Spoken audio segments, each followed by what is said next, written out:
الحمد لله الذي لا يبلغ مدحته القائلون ولا يحصي نعماءه العادون ولا يعدي حقه المجتهدون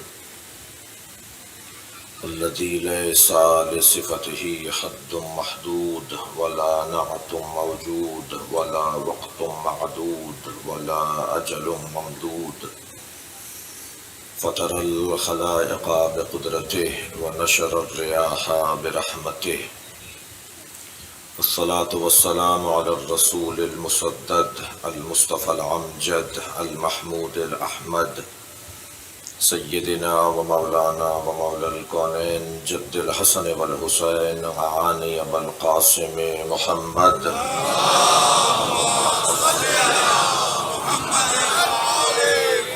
وآله الطيبين الطاهرين المعصومين الذين قال الله إنما يريد الله ليذهب عنكم الرجس أهل البيت ويطهركم تطهيرا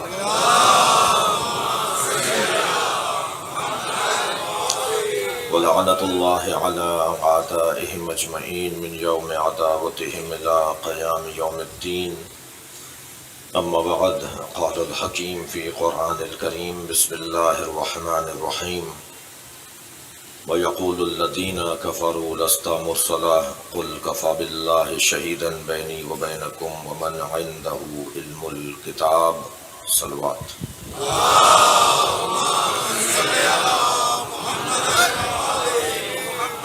سورہ مبارکہ رات کی آخری آیت اللہ اپنے اس کلام میں عظمت مولا کائنات کا ایک باب روشن کر رہا ہے۔ یہ اللہ نے طے کر رکھا ہے کہ جہاں کمالات ہوں گے، فضائل ہوں گے، عظمتیں ہوں گی، فضیلتیں ہوں گی، وہاں صدارت علی کی ہے۔ قرآن مجید کی 365 آیات تو وہ ہیں کہ جنہیں علماء اہل سنت نے بیان کیا ہے، اقرار کیا ہے، تسلیم کیا ہے، بلکہ شاید وہ تو یہ کہیں گے کہ انہوں نے یہ تحقیق کی ہے کہ یہ آیات مولا علی کی شان میں ہیں۔ لہٰذا علامہ حسکانی جو اہل سنت کے عالم دین ہیں، انہوں نے 3 جلدی کتاب شواہد التنزیل کے نام سے وہ پیش کی ہے، مرتب کی ہے، تالیف کی ہے، ان آیات کی ترتیب کے حوالے سے۔ یہ اور بات ہے کہ ابن تیمیہ جیسے لوگوں نے، عبد الوہاب جیسے لوگوں نے ان آیات کا رد بھی پیش کیا ہے اپنے گمان میں، اپنی دانست میں۔ ابن تیمیہ ہو یا عبد الوہاب ہو، ان کے ساتھ مسئلہ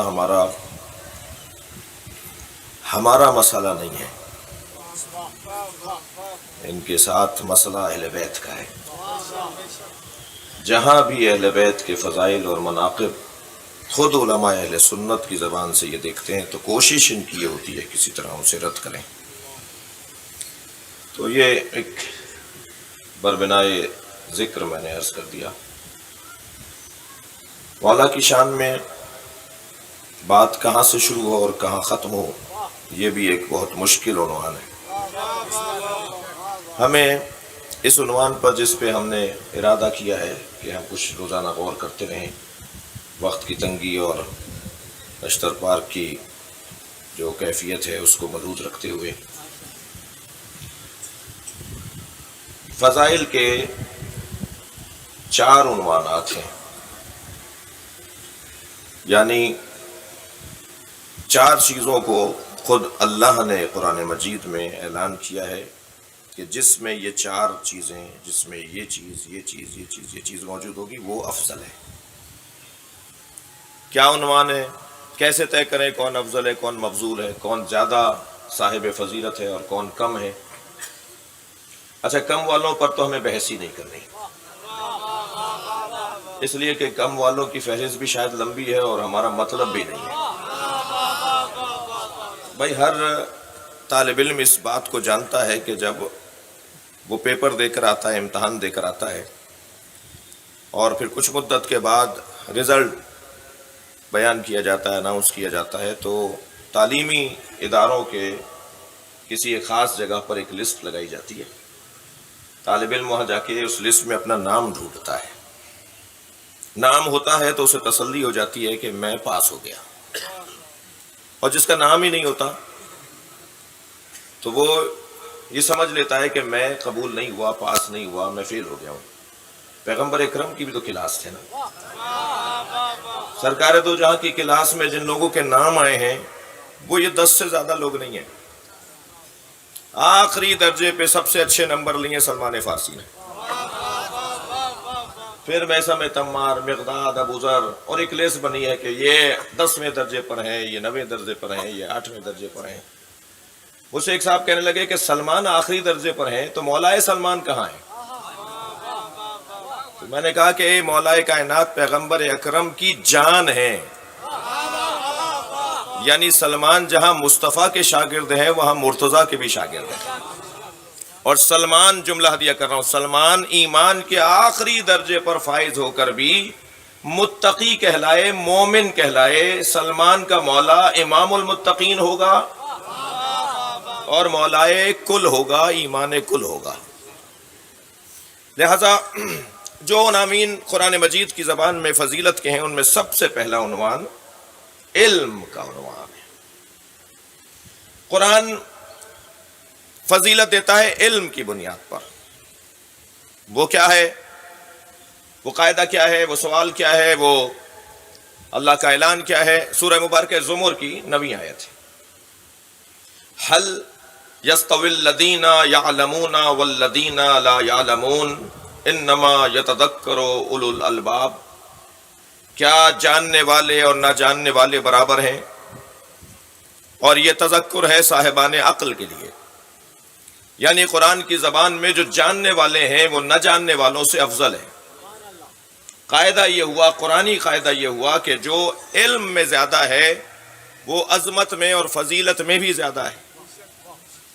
اب ہمارا عنوان یہ ہے کہ یہ تو طے ہے کہ نبی کی کلاس میں اور نبی کے شاگردوں میں اور نبی کی امت میں علی سے بڑا کوئی عالم نہیں ہے، اس میں کوئی بحث ہی نہیں ہے، اس میں کوئی مباحثہ ہی نہیں ہے۔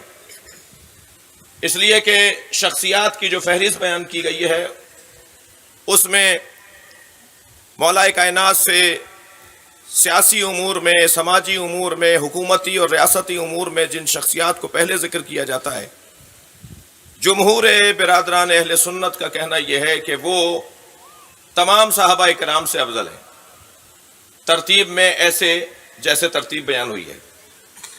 مگر جب ہم ان شخصیات اور مولا کائنات کے درمیان مکالمات دیکھتے ہیں تو ہمیں یہ بات روشن ہو جاتی ہے کہ ان شخصیات نے بھی علم کے باب میں علی کو اپنے آپ سے افضل مانا ہے، اور ایک آدھ دو دفعہ نہیں۔ یہ ایک علمی بحث ہے، کوئی دلازاری اور کوئی مناظرے کی گفتگو نہیں ہو رہی۔ ہماری پوری کوشش یہ ہو کہ ہم مولا کائنات کی عظمت کو بیان کریں، کسی کو رد کرنے کے لیے یہاں نہیں بیٹھے۔ ہم صلوات پڑھیں ذرا محمد و آل محمد۔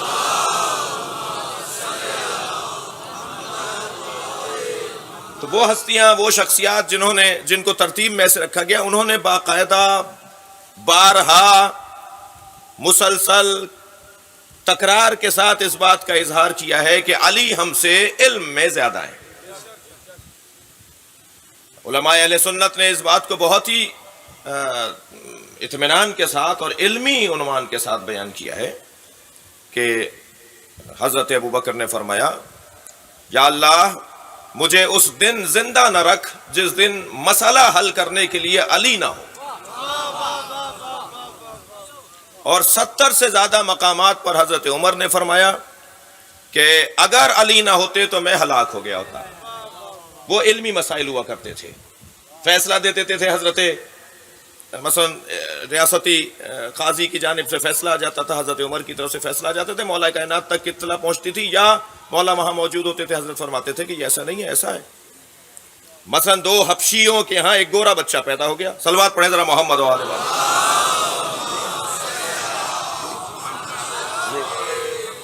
تو فیصلہ دے دیا گیا. شوہر نے اپنی بیوی پہ الزام لگایا کہ جی ہم دونوں تو کالے ہیں, یہ گورا بچہ کیسے ہمارے یہاں ہو گیا.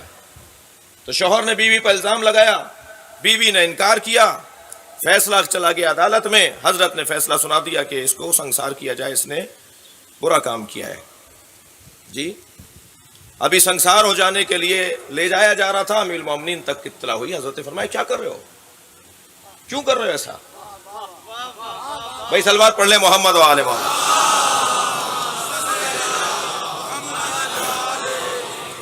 انہوں نے کہا حضور یہ نظر آ رہا ہے یہ بچہ ان کا نہیں ہے. حضرت نے فرمایا نہیں, مجھے ان دونوں سے ملنے دو. دونوں سے حضرت نے ملاقات فرمائی. میں ممبر پر ہوں اور ممبر کی اپنی زبان ہوتی ہے, میں صرف اشارتاً عرض کروں گا. حضرت نے شوہر سے پوچھا تم نے اپنی زوجہ سے جب قربت اختیار کی تھی کیا یہ ایام عادت میں تھی؟ اس کا ہاں ایسا ہی ہے. حضرت نے فرمایا اس کا نتیجہ ہے. صلوات پڑھ لیں محمد و آل محمد. اس سے بلند اور بہتر صلوات نبی کے ساتھ.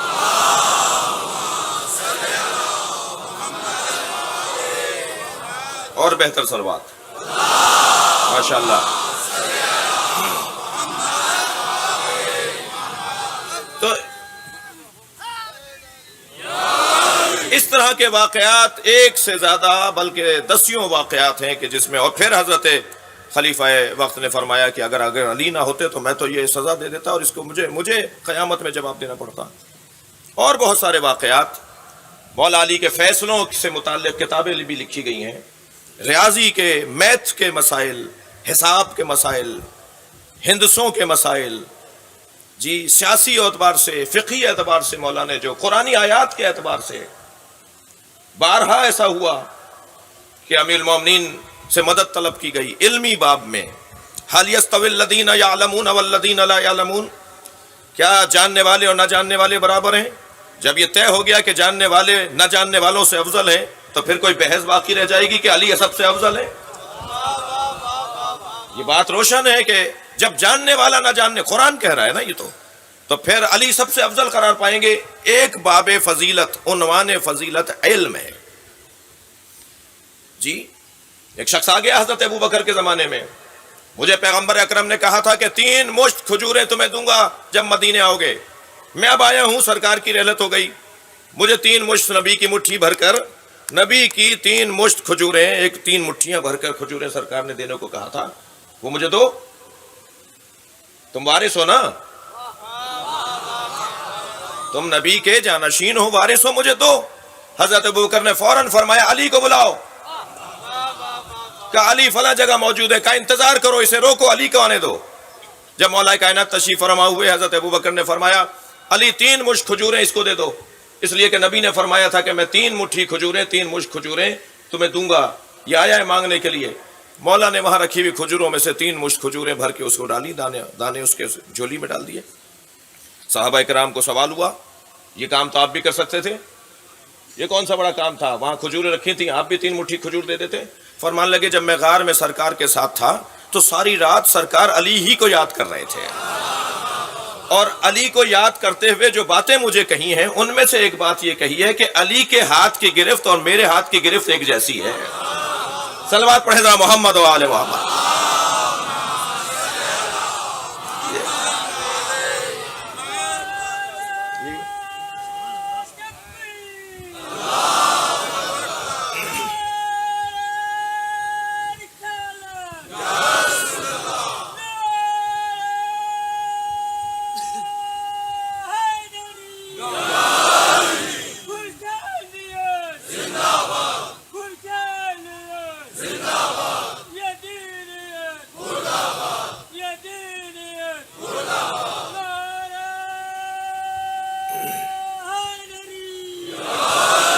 بلندتر صلوات.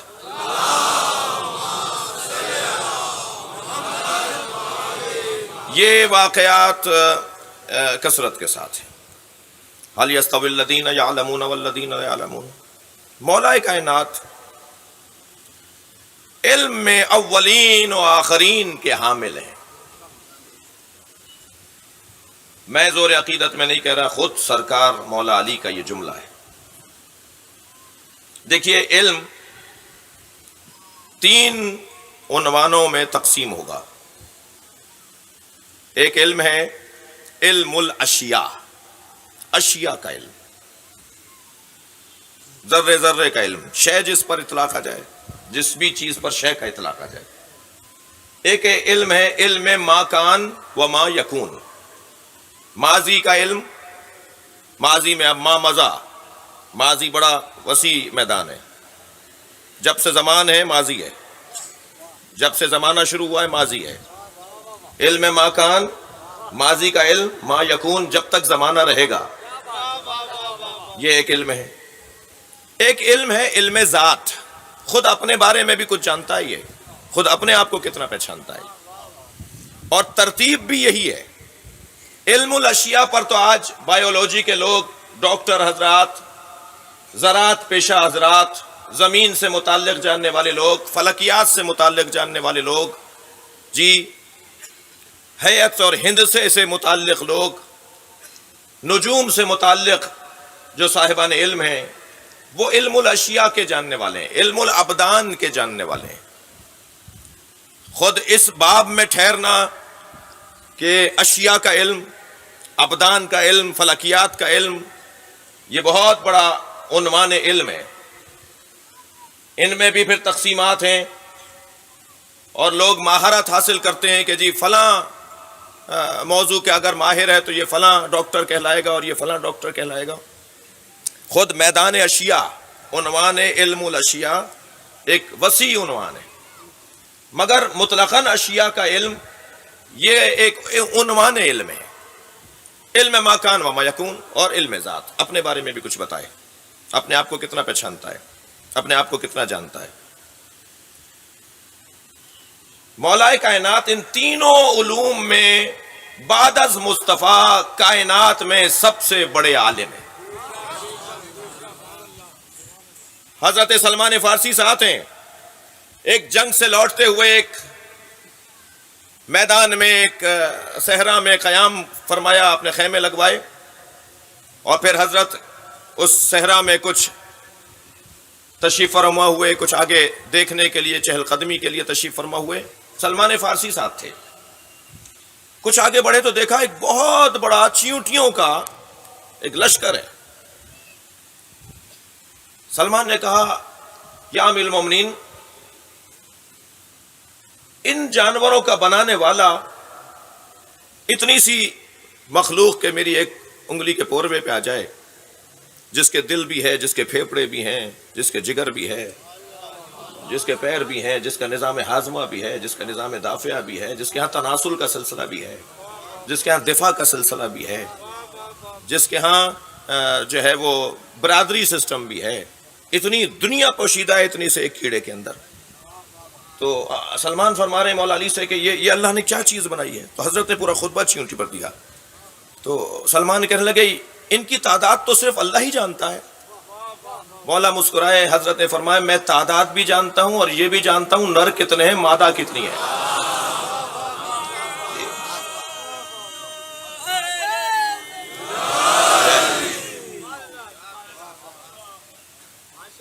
علم الاشیاء۔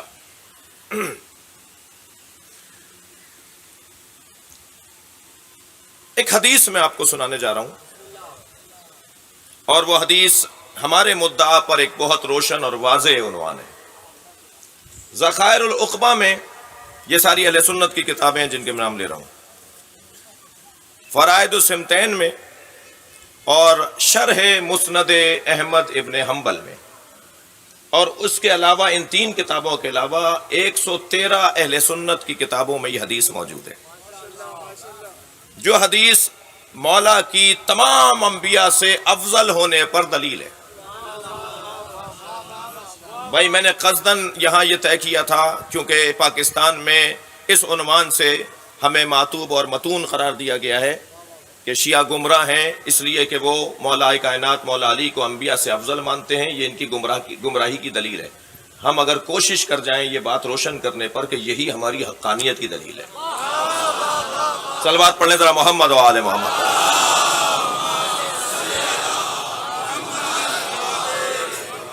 اور پاکستان کے علمی حلقوں کا مضمون ہے، اس لیے مجھے دل کہتا تھا کہ اس بات کے اوپر کچھ گفتگو ہو، کچھ غور ہو۔ حدیث کیا ہے؟ من اراد ان ينظر الى آدم في علمه والى نوح في فهمه والى ابراہیم في حلمه والى موسى في هیبته والى ایوب في زہده فلینظر الى علی بن ابی طالب۔ جو چاہتا ہے کہ آدم کو ان کے علم میں دیکھے، جو چاہتا ہے، اہل سنت کی کتاب کے حوالوں کے ساتھ بات کر رہا ہوں، جو چاہتا ہے کہ آدم کو ان کے علم میں دیکھے، علم میں دیکھے، جو چاہتا ہے کہ نوح کو ان کے علم میں دیکھے، جو چاہتا ہے کہ ابراہیم کو ان کے فہم میں دیکھے، جو چاہتا ہے کہ موسیٰ کو ان کی ہیبت میں دیکھے، جو چاہتا ہے کہ یحییٰ اور ایوب کو ان کے زہد میں دیکھے، وہ سارے نبیوں کی جگہ ایک علی کو دیکھ لے۔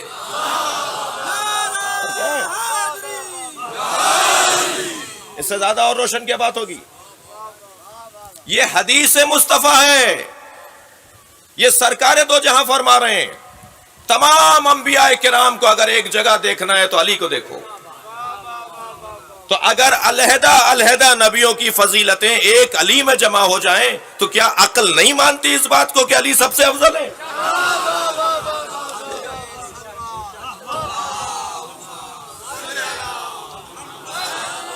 بلند تر صلوات نبی کی ذات پہ دیا۔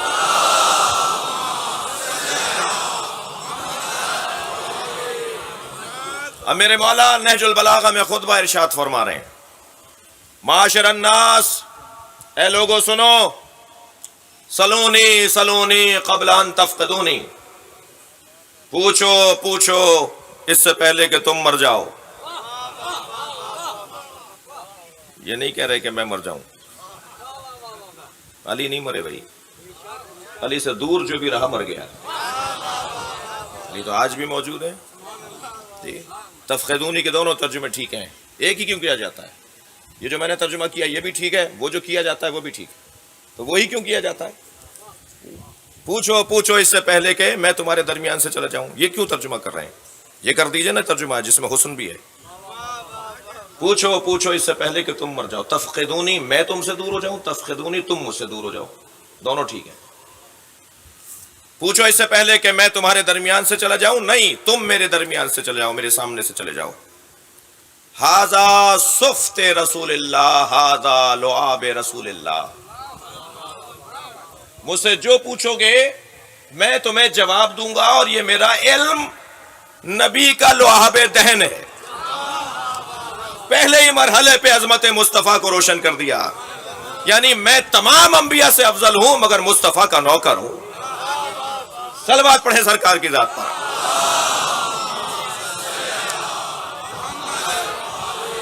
ھذا لعاب رسول اللہ، میرا علم لعاب مصطفیٰ ہے۔ آگے جملہ سنیں، عندی علم الاولین والآخرین۔ آپ کے ذہن مبارک میں ہے علم الاشیاء، علم ما کان و ما یکون، علم ذات۔ ان تینوں جملوں کو ذہن مبارک میں رکھیے گا، شاید آج کی مجلس کے اندر میں اپنے مضمون کو مکمل کر پاؤں اس باب میں، علم علی کے باب میں۔ فرمایا میرے پاس اولین کا علم ہے اور آخرین کا علم ہے۔ کون ہے اولین میں؟ حضرت آدم اولین میں ہے۔ آخرین میں کون ہے؟ یہ علی جانتے ہیں، یا علی کا اللہ جانتا ہے۔ میرے پاس اولین کا علم بھی ہے اور آخرین کا علم بھی ہے۔ اما واللہ، میں اللہ کی شرعی، اب میرا جملہ ہے یہ، میں اللہ کی شرعی قسم کھاتا ہوں۔ واللہ، علی واللہ کہہ کے شرعی قسم کھا رہے ہیں جی۔ اما واللہ لو سنیت لی الوسادہ، اگر میرے لیے مسند قضاوت کو بچھا دیا جائے اور مجھے بٹھا دیا جائے کہ آپ امت کے انسانوں کے فیصلے کریں، تو کیا فرما رہے ہیں؟ اللہ اکبر۔ فجلست علیہا، تو مجھے اگر مسند قضاوت دی جائے تو میں اس پہ بیٹھوں گا، اور کیا ہوگا؟ لفتحت اہل تورات بتوراتہم واہل انجیل بانجیلہم واہل زبور بزبورہم واہل قرآن بقرآنہم، اور میں تورات والوں کا فیصلہ تورات کے مطابق کروں گا، انجیل والوں کا فیصلہ انجیل کے مطابق کروں گا، زبور والوں کا فیصلہ زبور کے مطابق قرآن والوں کا فیصلہ قرآن کے مطابق. میں یہاں ایک جملہ کہہ کر آگے بڑھنا چاہتا ہوں. ہم علی کے چاہنے والے ہیں.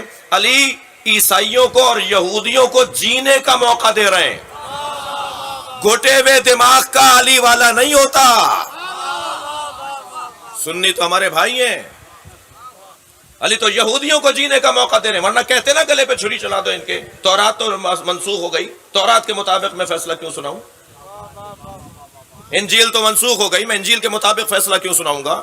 علی تائید کر رہے ہیں کیا؟ علی حمایت کر رہے ہیں کیا انجیل کی اور تورات کی؟ نہیں بھائی, وہ ایک حقیقت ہے, وہ قوم ہے, لوگ ہیں ان کے, وہ اس دنیا میں رہتے ہیں, ان کی تعداد ہے, برادریاں ہیں, ان کے ممالک ہیں. کیسے آپ کہہ دیں گے کہ صاحب ان کو جینے کا حق نہیں ہے؟ وسعت فکری کے اوپر مولا کائنات کی یہ فضیلت کی حدیث ہے, مگر وسعت فکری کے اوپر ایک پیغام ہے. جو علی یہودیوں کو اور عیسائیوں کو جینے کا موقع دے رہا ہو, اس کے چاہنے والے اگر غیر شیعوں کے بارے میں تنگ نظر ہو جائیں, نہیں بھائی حق ہے, اس ملک کے اندر رہتے ہیں, ہمارے پڑوس میں رہتے ہیں, ہمارے ساتھ آفسوں میں اور اداروں میں اور اسکول کالجوں میں ساتھ ہوتے ہیں, دوستیاں ہیں, حتیٰ بعض جگہ رشتہ داریاں ہیں. وسعت قلبی ہونی چاہیے ہے در کرار کے چاہنے والوں میں. صلوات پڑھیں گے محمد و آل محمد.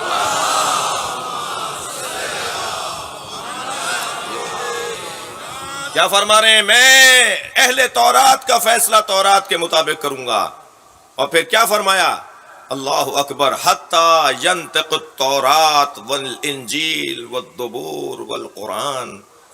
جب میں فیصلہ تورات زبور انجیل اور قرآن کے مطابق سناؤں گا تو تورات زبور انجیل قرآن پکار کر کہیں گے, بولیں گے. کیا بولیں گے؟ وہ کہیں گے اللہ اکبر, ھذا صدق علی. یہ جو کچھ کہا گیا ہے یہ علی کی سچائی ہے, علی سچ کہہ رہے ہیں. پھر ایک جگہ حضرت کا فرمان کہ اگر قرآن مجید میں یہ آیت نہ ہوتی کہ یمحو اللہ و یثبت, اللہ تقدیروں کو تبدیل کرتا ہے, اگر یہ آیت قرآن میں نہ ہوتی تو میں تم میں سے ایک ایک کے بارے میں بتا دیتا کہ تم میں سے کون کہاں مرے گا اور اس کی زندگی میں کیا کیا مراحل آئیں گے. مگر کیونکہ تم خود اپنی تقدیریں بدلتے رہتے ہو. صلوات پڑھیں محمد و آل محمد.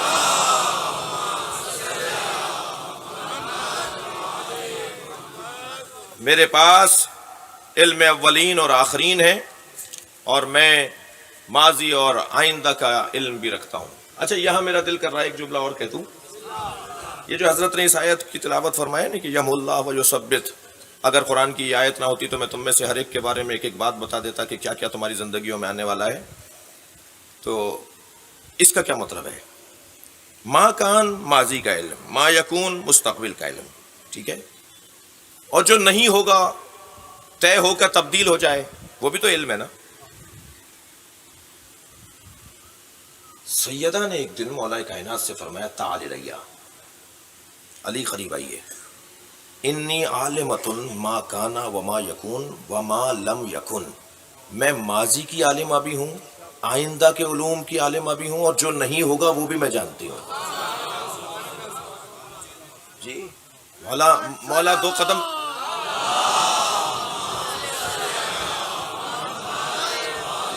دو قدم پیچھے ہٹے اور پیغمبر اکرم کی خدمت میں تشریف فرما ہوئے. فرمایا یا رسول اللہ, فاطمہ نے ابھی مجھ سے یہ کہا ہے. حضرت نے فرمایا میری فاطمہ لوح محفوظ کو بھی پڑھتی ہے, لوح محفوظ اس بات کو بھی پڑھتی ہے. وہ جو تقدیریں تبدیل ہوتی ہیں میری فاطمہ انہیں بھی جانتی ہے. جی, جناب المودہ اہل سنت کی ایک بڑی کتاب ہے, اور اس میں ایک حدیث ہے کہ صحابہ کرام نے آپس میں طے کیا کہ امیر المومنین سے ان کے علم کے بارے میں گفتگو کریں. کہا یا علی, حضرت سلیمان ابن داؤد علیہ السلام کو پروردگار عالم نے ہواؤں پر حکومت دی, جانوروں پر اور پرندوں پر حکومت دی. حضرت عیسیٰ کو اللہ نے مردے زندہ کرنے کا کمال عطا کیا. آپ یہ فرما سکتے ہیں کہ یہ کمالات آپ کے اندر ہیں؟ تو مولا مسکرائے. مولا نے فرمایا کہ حضرت سلیمان پیغمبر کو اللہ نے ہواؤں پر, توجہ میرے ساتھ ہے, ہواؤں پر اور پرندوں پر حکومت عطا کی تھی. اور اتنا باکمال نبی ہونے کے بعد زمین میں کہاں میٹھا پانی ہے اور کہاں کڑوا پانی ہے ہدہد سے پوچھتے تھے. سلوات پڑھیں ذرا محمد و آل محمد.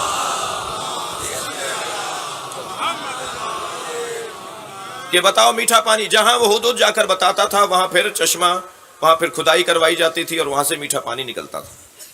حضرت فرمایا تم نے اس اللہ کے عظیم المرتبت پیغمبر کے بارے میں یہ قرآن میں پڑھ لیا کہ ایک دن ہدہد نظر نہیں آ رہا تھا تو فرمانے لگے ما لی لا ارا الہدہد، آج کیا ہو گیا ہے، ہدہد کہاں چلا گیا ہے. کانا من الغائبین، وہ میری آنکھوں سے کہاں ہو گیا ہے.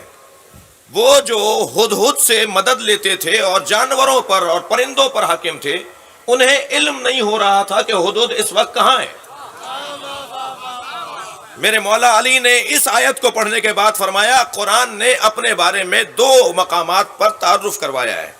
قرآن اپنے بارے میں 2 جگہوں پر تعارف کروا رہا ہے. ما من غائبۃ فی السماء والارض الا فی کتاب مبین. زمین میں کوئی غائب شے نہیں ہے، آسمانوں میں کوئی مخفی شے نہیں ہے، مگر یہ کہ وہ کتاب مبین میں ہے. پہلے تو مولا نے بتایا کہ حضرت سلیمان ہدہد کو ڈھونڈ رہے تھے، ہدہد مل نہیں رہا تھا. فرمایا کہاں چلی گئی یہ ہدہد. پھر حضرت نے یہ آیت تلاوت فرمائی. حضرت نے فرمایا تم نے پڑھا قرآن میں اللہ نے اپنے کلام کے لیے کیا کہا ہے کہ زمین اور آسمان میں کوئی غائب شے نہیں ہے مگر وہ کتاب کے اندر لکھی بھی ہے. پھر تم نے مجھ سے کہا کہ حضرت عیسیٰ مردوں کو زندہ کر دیتے تھے، تو قرآن مجید کی ایک اور آیت بھی میں تمہیں سناؤں جو قرآن نے اپنا ہی تعارف کروایا ہے. ارشاد ہوا وَلَوْ أَنَّ قُرْآنًا سُيِّرَتْ بِهِ الْجِبَالُ أَوْ قُطِّعَتْ بِهِ الْأَرْضُ أَوْ كُلِّمَ بِهِ الْمَوْتَىٰ. یہ قرآن وہ ہے کہ اگر اس پر کوئی عامل ہو جائے، توجہ چاہوں گا، تو اس قرآن کے ذریعے سے زمین کی مسافتوں کو وہ لمحوں میں طے کر سکتا ہے. اس قرآن پر عامل ہونے کی وجہ سے وہ زمین کی سُيِّرَتْ بِهِ الْجِبَالُ اور پہاڑوں کو وہ سیر کروا سکتا ہے، پہاڑ اڑتے ہوئے نظر آئیں گے. اور قطعت بہ الارض اور زمین کی مسافتیں کم ہو جائیں گی. اور پھر فرمایا کہ اس قرآن مجید کے اندر او کلم بہ الموتى، اور وہ مردوں سے باتیں کرے گا. بھائی بات تو جبھی ہوگی نا جب وہ زندہ کر دیا جائے گا. حضرت نے یہ دونوں آیتیں تلاوت کرنے کے بعد ارشاد فرمایا ان دونوں آیتوں کو ذہن میں بٹھا کر اب قرآن مجید سورہ فاطر کی اس آیت کو پڑھو. ثم اورثنا الکتاب الذین اصطفینا عبادنا، ہم نے اس کتاب کی وراثت اپنے نیک اور صالح بندوں کو دے دی ہے. فرماتے ہیں وہ نیک اور صالح بندہ میں علی ہوں. صلوات پڑھیں محمد و آل محمد.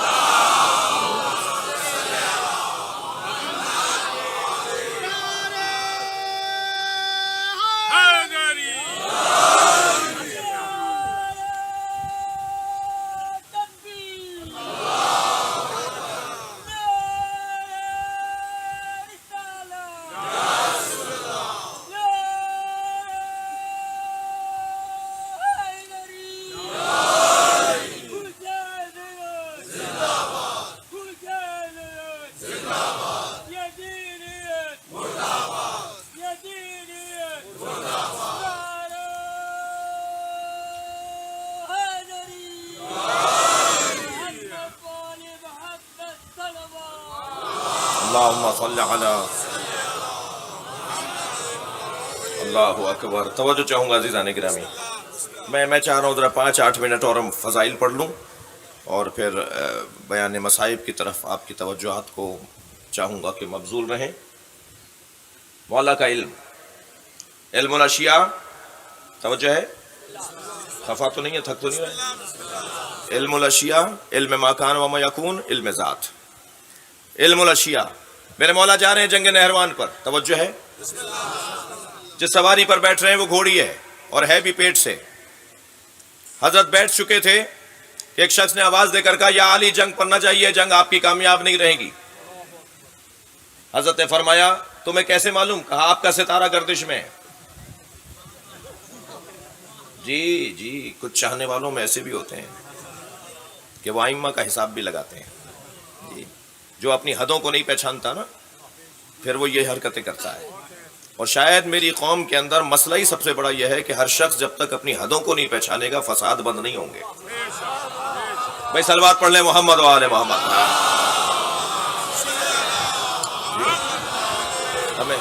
ہمیں طے کرنا ہوگا، میری بھی کوئی حد ہے، آپ کی بھی کوئی حد ہے، ہم سب کی کوئی نہ کوئی حد ہے نا. کہیں ہماری زندگی میں سرخ بتی ہے یا نہیں، یا دوڑے چلے جائیں، جہاں چاہیں چلے جائیں، جو چاہیں بول دیں، جس کے بارے میں چاہیں رائے دے دیں.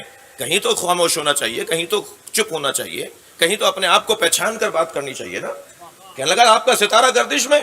حضرت گھوڑی سے اترا ہے. حضرت نے فرمایا تو ستاروں کو جانتا ہے؟ کہنا میرا کام ہے ستارہ شناسی. حضرت نے فرمایا بتا وہ کون سا ستارہ جب اپنی جگہ سے حرکت کرتا ہے تو بلیوں پر فلاں کیفیت طاری ہوتی ہے. علم الاشیاء ذہن میں رہے. خاموش. حضرت نے فرمایا چل وہ بتا وہ کون سا ستارہ ہے، یہ بتا وہ کون سا ستارہ ہے کہ فلاں ستارہ جو اپنی جگہ سے حرکت کرتا ہے تو اونٹ پر فلاں کیفیت طاری ہوتی ہے. اس ستارے کا نام بتا. کچھ نہیں پتا تھا. حضرت اپنی گھوڑی کے قریب گئے، شکم پہ ہاتھ رکھ کے فرمایا بتا اس میں نر ہے یا مادہ؟ گھوڑی پیٹ سے ہے، بتا اس میں نر ہے یا مادہ؟ خاموش. حضرت فرمایا تو سامنے کی چیز نہیں بتا سک رہا، تو آسمانوں کی باتیں کر رہا تھا. پھر حضرت نے فرمایا تھا اچھا بتا میری گھوڑی کے سم کے نیچے کیا ہے؟ حضرت کی سواری میری گھوڑی کے سم کے نیچے کیا ہے، اس کا جواب بھی نہیں پتا تھا. حضرت فرمانے لگے تو آسمانوں کی باتیں کر رہا تھا، تو زمین کو جانتا نہیں ہے. سن میں جس جنگ پر جا رہا ہوں اس میں میرے 10 نہیں مریں گے، ان کے 10 نہیں بچیں گے. میں نے جنگیں بہت لڑی ہیں مگر اس سے کامیاب جنگ میں نے لڑی نہیں ہے. اور حتیٰ ایک چاہنے والے نے یہ جملہ سن لیا تو حضرت جب آگے بڑھے تو اس نے بڑھ کے پوچھا مولا شہیدوں کے نام بتا دیجئے.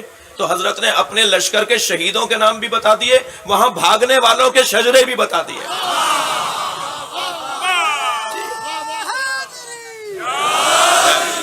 اللہ اکبر. علم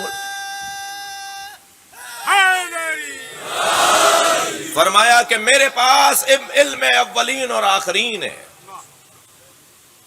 جی اگر کسی کے حلق سے یہ بات نہیں اتر رہی تو اس کے لیے جملہ کہہ رہا ہوں، یہ تو نبی کے لعاب کی تاثیر ہے، خون میں کیا اثر ہوگا.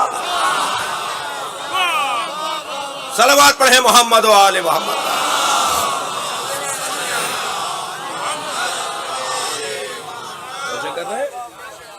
اب ایک روایت سنانے جا رہا ہوں جو آپ کو اہل سنت کی کتابوں میں یہ روایت موجود ہے، اور حضرت آیت اللہ نعمت اللہ جزائری نے انوار نعمانیہ میں اسے لکھا ہے.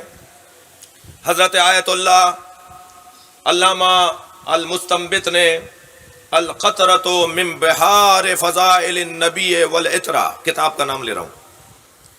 القطرہ من فضائل النبی من بحار فضائل النبی والعطرہ. ایک قطرہ، 2 جلدی کتاب ہے، کتاب کا نام لکھا ہے قطرہ.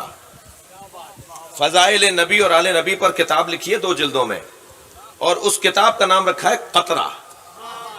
نبی اور آل نبی کے سمندر فضائل کا ایک قطرہ. اس قطرے کے اندر روایت ذرا دیکھیے کیسی ہے جو میں آپ کے سامنے اس وقت لے کر آیا ہوں. روایت کہتی ہے ان جبرائیل کان جالسا عند النبی. توجہ چاہوں گا اس حدیث کے اوپر. جبریل امین سرکار دو جہاں کی خدمت میں بیٹھے ہوئے تھے، جیسے کہ وہ آیا کرتے تھے. فدخل علی عند النبی. توجہ ہے، جبریل بیٹھے ہوئے ہیں سرکار دو جہاں کی خدمت میں، اسی اثنا میں مولا کائنات داخل ہوئے. فقام جبرائیل لہو. مولا علی کے لیے جبریل کھڑے ہو گئے. فقال رسول اللہ صلی اللہ علیہ وآلہ وسلم یا جبریل اتقوم لہذا الفتى. تم اس جوان کے لیے کھڑے ہوئے ہو. جبریل کیا کہتے ہیں؟ قالا جبرائیل، حدیث کہتی ہے قالا جبرائیل نام انا علی حق التعلیم. یا رسول اللہ یہ میرا استاد ہے.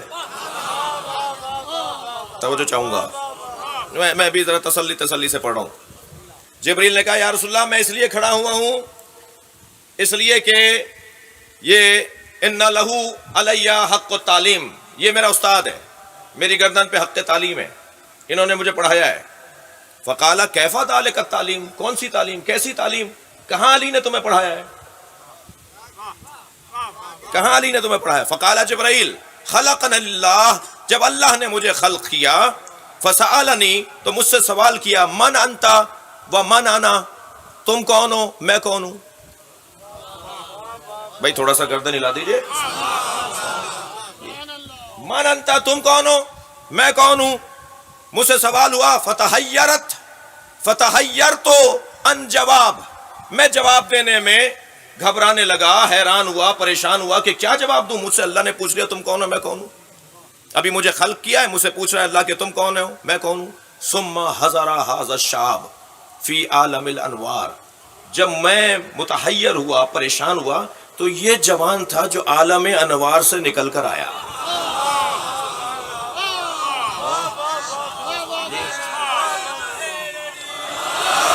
یہ جوان تھا جو عالم انوار سے نکل کر آیا. وعلمنی الجواب، مجھے جواب تعلیم دی، جواب تعلیم دیا. فقال قل انت رب الجلیل واسمک جمیل. اے جبریل بولو، تو رب جمیل جلیل ہے اور تیرا نام جمیل ہے. واسمی جبرائیل وعبدک الذلیل، میرا نام جبرائیل ہے اور میں تیرا ذلیل بندہ ہوں. مجھے یہ جواب انہوں نے دیا. ادھر اللہ نے میرے جواب کو قبول کر لیا اور اللہ نے مجھے ملائکہ کی صف میں شمار کر دیا، اور پھر میری محنتوں سے میں استاد ملائکہ بنا. وہ سارے ملائکہ کو پڑھانے والا کہہ رہا ہے مجھے علی نے پڑھایا. صلوات پڑھیں محمد و آل محمد.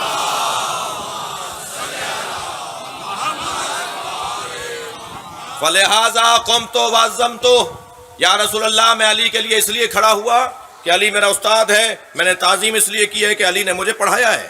فقال النبی کم عمرک یا جبرائیل،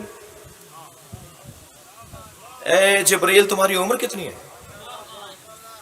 فقال جبرائیل نجم یطلع من العرش کل 30,000 مرۃ واحدہ. یا رسول اللہ ہر 30,000 سال کے بعد ایک ستارہ نکلتا ہے، ایک ستارہ ہر 30,000 سال کے بعد نکلتا ہے. قد شاہدتہ طالعا 30,000 مرۃ، میں نے 30,000 مرتبہ اسے دیکھا ہے. ایک ستارہ 30,000 سال بعد نکلتا ہے، میں نے اسے 30,000 مرتبہ دیکھا ہے. سنیں گے جبریل سے اب نبی کیا سوال کر رہے ہیں. قال رسول اللہ اذا رأیتہ ذلک النجم عارفہ تعرفہ، اس ستارے کو دیکھو گے تو پہچان جاؤ گے. کہنے لگے کیفا لا عارفہ، کیسے نہیں پہچانوں گا، میں نے 30,000 دفعہ دیکھا ہے. فقال رسول اللہ یا علی خذ الامامۃ عن جبہتک، یا علی اپنا امامہ اپنے پیشانی سے اوپر کرو. اور جیسے علی نے اپنا پیشانی سے امامہ اوپر کیا تو جبریل نے بڑھ کر سلام کیا، یہ وہی ستارہ ہے علی کی پیشانی پر. صلوات پڑھیں محمد و آل محمد.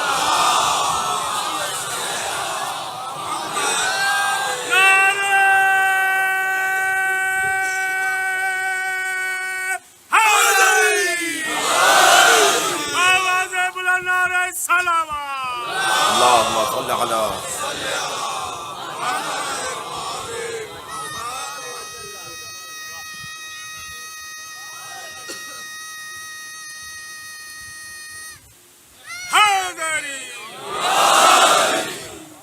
علی بھی تمام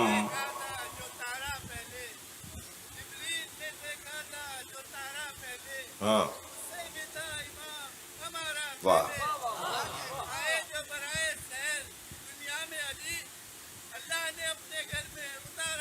سبحان اللہ.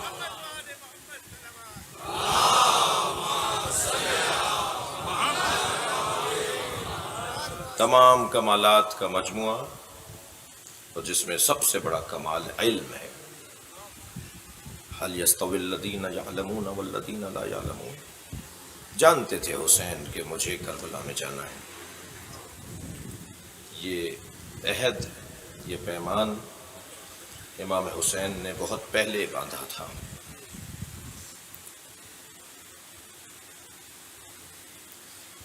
یہ اس عالم میں طے کر کے آئے تھے کہ انہیں اپنی قربانی دینی ہے. ابراہیم انتظار کرتے رہے کہ میری نسل سے اس قربانی کو کب اللہ لے گا. وَفَدَيْنَاهُ بِذِبْحٍ عَظِيمٍ. اور حسین ابن علی نے اپنے جد ابراہیم کی خواب کی تعبیر بن کر دکھایا. آج 4 محرم بڑا سجایا ہے امام حسین نے کربلا کو. کہاں کہاں سے ڈھونڈ ڈھونڈ کے لائے ہیں. جنہیں جنت میں جانا تھا وہ کہیں اور کہاں جا رہے ہیں؟ کیوں جا رہے ہیں؟ زہیر کہاں ہیں؟ حبیب کہاں ہیں؟ مسلم ابن اوسجہ کہاں ہیں؟ امام نے سجایا. سعید ابن عبداللہ ابن وہب کلبی، مختلف خاندان قبیلوں کے لوگ، مختلف مسالک کے لوگ، خاندانی طور پر.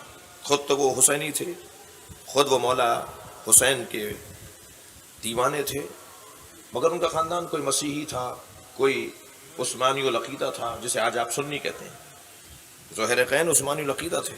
اس وقت میں جو مولا کائنات کو چوتھا خلیفہ مانتا ہے ہمارے نزدیک وہ غیر شیعہ ہے نا. ظہیر مولا کائنات کو چوتھا خلیفہ مانتے تھے، مولا علی کو پہلا خلیفہ نہیں مانتے تھے، لہذا کہا گیا یہ عثمانی العقیدہ تھے.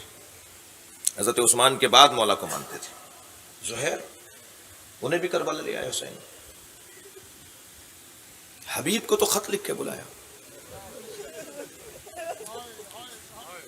جی جب خط پہنچا ہے نا حبیب کے، اللہ اکبر، قاصد نے دروازہ بجایا. یہ اپنی زوجہ کے ساتھ کھانا تناول کر رہے تھے. آواز دے کر پوچھا من الباب، کون ہے دروازے پر؟ تو امام حسین کے قاصد نے آواز دی انا برید الحسین، میں حسین کا قاصد ہوں. ہاتھ پیر کانپنے لگے. حسین کا قاصد میرے دروازے پر آیا ہے. گھر سے باہر نکلے، خط لیا، آنکھوں سے لگایا، گھر میں داخل ہوئے. زوجہ نے بڑھ کے پوچھا حبیب کیا لکھا ہوا ہے؟ کہا حبیب یہ خط حسین ابن علی کی طرف سے ہے، الی رجل فقی حبیب ابن مظاہر، ایک رجل فقی حبیب ابن مظاہر کی طرف. حبیب ہماری نسبت رسول اللہ سے کیا ہے اسے تو تم جانتے ہو، تو بس اتنا جان لو کہ دشمن کے نرغے میں گھر چکا ہوں. بعض بزرگوں نے لکھا ہے کہ حضرت نے ایک اور جملہ بھی لکھا کہ حبیب یاد رہے میرے ساتھ زینب بھی ہے. اجرکم اللہ، اجرکم اللہ. زوجہ نے بڑھ کے پوچھا حبیب پھر کیا ارادہ ہے؟ کہا میں ضعیف ہو گیا ہوں، بوڑھا ہو گیا ہوں، میں کیا حسین کی مدد کے لیے جاؤں گا؟ تو جیسے یہ جملہ سنا نا، چادر سر پہ رکھتے ہوئے کہنے لگی پھر مجھے جانے دو، اس لیے کہ تم نے ہی تو بتایا ہے کہ زینب بھی حسین کے ساتھ ہے. حبیب ابن مظاہر کی آنکھوں میں آنسو آ گئے. اللہ اللہ رے غربت حسین، خواتین بھی رحم کھا رہی ہیں حسین پر. فرمایا نہیں، یہ کیسے ممکن ہے فرزند رسول مجھے بلائے اور میں مدد کرنے نہ جاؤں؟ فرمایا اپنے غلام کو آواز دے کر جاؤ، گھوڑا تیار کرو اور فلاں جگہ پر جا کے کھڑے ہو جاؤ. حالات نامساعد ہیں، میں کچھ تاخیر سے پہنچوں گا لیکن گھوڑے پر بیٹھ کر حسین کی مدد کرنے جاؤں گا کربلا کے میدان میں. حبیب کے غلام نے گھوڑا تیار کیا اور ایک مقام پر جا کے کھڑا ہوا. حبیب بے راہوں سے ہوتے ہوئے پہنچ رہے تھے. کچھ تاخیر ہوئی تو غلام گھوڑے سے کہنے لگا اگر میرا مولا نہیں آیا تو میں تیری پشت پر بیٹھ کر حسین کی مدد کرنے جاؤں گا. موقع مل رہا ہے مجھے، سعادت مندی مل رہی ہے. حبیب نے فرمایا اے غلام، تو نے میرے مولا سے محبت کا اظہار کیا ہے، میں اسی بات پہ تجھے آزاد کر رہا ہوں. سنیں گے زدارو؟ پیروں میں بیٹھ گئے. مولا جب آپ اپنی خدمت لے رہے تھے تو مجھے اپنے ساتھ رکھا، اب تو فرزند رسول کی خدمت کا وقت ہے، مجھے اپنے ساتھ لے چلیے. اجرکم اللہ. اپنے ساتھ بٹھا لیا حبیب نے اپنے غلام کو بھی. کربلا پہنچے. جو ہی کربلا کی جانب حبیب نے کربلا میں قدم رکھا اور کوفے کی جانب سے گرد نظر آئی، امام نے آواز دی عباس، علی اکبر، میرا بھائی آ رہا ہے، میرا حبیب آ رہا ہے. بڑھ کر استقبال کیا. اجرکم اللہ. بڑھ کر استقبال کیا. مرحبا، آفرین، تکبیروں کی صداؤں سے حبیب کا استقبال ہوا. آ کر کھڑے ہوئے. امام حسین نے گلے لگایا. اسی اثنا میں زینب کبریٰ کا پیغام آیا. حبیب حبیب تمہیں زینب سلام کہہ رہی ہے. اللہ اکبر. عزادارو، حبیب ابن مظاہر نے امام حسین سے اجازت لے کر میدان کربلا میں جہاد کے لیے قدم رکھا. جہاں اہل بیت میں مولا عباس سے مولا حسین کو سہارا تھا، وہاں اصحاب میں حضرت حبیب سے مولا حسین کو سہارا تھا۔ حبیب میدان کربلا میں اترے، واحد صحابی ہیں امام حسین کے، ضعیف العمری کے باوجود، کبر سنی کے باوجود 80 سپاہیوں کو حبیب نے فنار کیا ہے، اس بڑھاپے کے باوجود۔ اور جب زخم پر زخم لگتے رہے اور زخموں سے تاب نہ لا لا کر گھوڑے پہ ڈگمگاتے رہے، تو ایک وقت تو یہ آنا تھا نا کہ حبیب گھوڑے سے زمین کی طرف آئے اور آواز دے کر کہا مولا میرا سلام آخر لیجیے گا۔ عزادارو، حسین ابن علی اس جانب روانہ ہوئے جہاں حبیب گھوڑے سے گرے تھے۔ جب دیکھا تو شہادت ہو چکی تھی، روح پرواز کی جا چکی تھی کہ ایک مرتبہ مرثیہ پڑھا، یا اللہ تیرا حسین گواہی دیتا ہے، یہ ایک رات میں قرآن پڑھ لیتا تھا، یہ عامل قرآن تھا، یہ حافظ قرآن تھا، یا اللہ یہ محافظ قرآن تھا۔ آگے بڑھے، حبیب کا لاشا اٹھانے لگے تو حضرت عباس نے بڑھ کر کہا مولا یہ لاشا میں اٹھاؤں؟ فرمایا میرا مہمان ہے، میرا دوست ہے، میں خود لاشا اٹھاؤں گا۔ 2 قدم چلے تو پیر لڑکھڑانے لگے۔ علی اکبر نے بڑھ کر کہا بابا مجھے دے دیجئے۔ کہا نہیں یہ میرا مہمان ہے۔ میرے مولا نے گنج شہیدہ تک حبیب کا لاشا پہنچایا۔ حبیب پہ استقبال کے لیے تمام جوانان بنی ہاشم جمع ہوئے، گنج شہیدہ میں لاشا رکھ دیا گیا۔ سنیں گے عزادارو، حبیب کا ایک بیٹا قاسم ابن حبیب کربلا میں بابا کے ساتھ شہید نہیں ہوا۔ یہ لٹا ہوا قافلہ، یہ اسیروں کا قافلہ، یہ شہداء کے سر نیزوں پہ چڑھا ہوا قافلہ جب کربلا سے کوفے کی جانب روانہ ہوا تو کوفے میں حبیب کے بیٹے قاسم ابن حبیب نے آ کر خولی سے کہا یہ سر جو تیرے ہاتھ میں ہے یہ میرے بابا حبیب کا سر ہے، یہ مجھے دے دے، میں اسے دفنا دوں جا کر۔ کہنے لگا مجھے شام کے دربار سے انعام ملنا ہے۔ قاسم نے کہا جو انعام وہاں سے ملنا ہے میں دینے کو تیار ہوں۔ کہنے لگا نہیں، سروں کو پہنچانا ہے، شمارش ہونی ہے سروں کی، میں سر تمہارے حوالے نہیں کر سکتا۔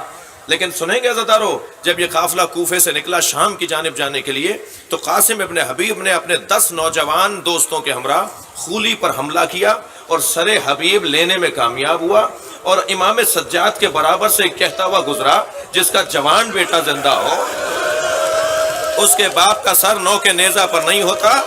امام کا حال متغیر ہو گیا، بیڑیاں سنبھالی، ہتھکڑیاں سنبھالی، بابا کے سر کے قریب آ کے کھڑے ہو گئے۔ بابا یہ سچ کہتا ہے آپ کا بچہ مشیت کا پابند ہے، حکم الہی اور امر الہی کا۔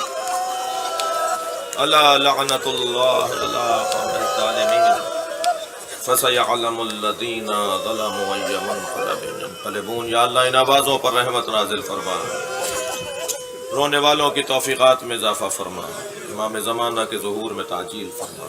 ربنا آتنا فی الدنیا حسنۃ وفی الآخرۃ حسنۃ وقنا عذاب النار۔ التماس ہے ایک سورہ فاتحہ کی 3 مرتبہ سورہ اخلاص حضرت علامہ رشید ترابی مرحوم، علامہ سید علی نقی، علامہ ابن حسن جاچوی، علامہ ابن حسن نجفی اور تازہ رفتہ ہمارے بزرگ قومیات کی اور ملت کی عظیم المرتبت شخصیت حضرت علامہ محمد عباس کمیلی رحم اللہ من قرأ الفاتحہ۔